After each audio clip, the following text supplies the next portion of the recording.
Now that we understand the concept of CRUD and we have models that work with our database, we can actually start to create our own views to display HTML content in a way we want it to be displayed.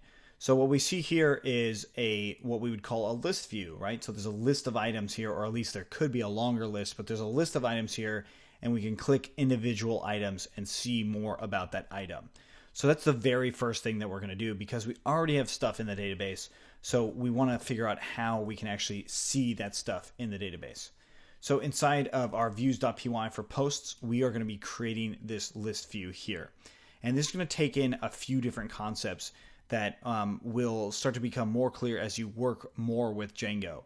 The first one being a query set and how query sets work.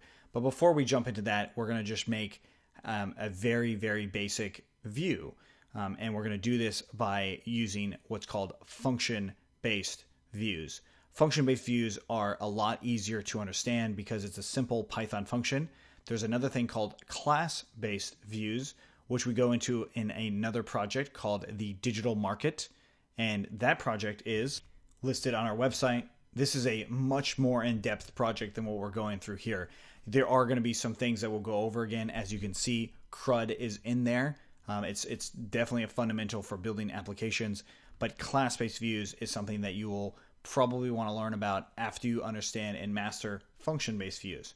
But luckily, function-based views are very easy. So let's go back into our view, and we're just going to make our first function-based view and not actually implement any sort of list view yet. And so I'm going to define this as posts home, and we're going to return something here. So this is a standard Python function. What we want to do here is we want to return HTML content of some kind.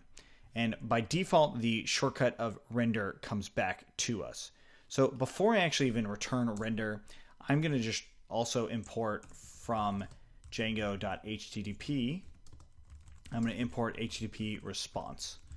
So the HTTP response class, I'm just going to return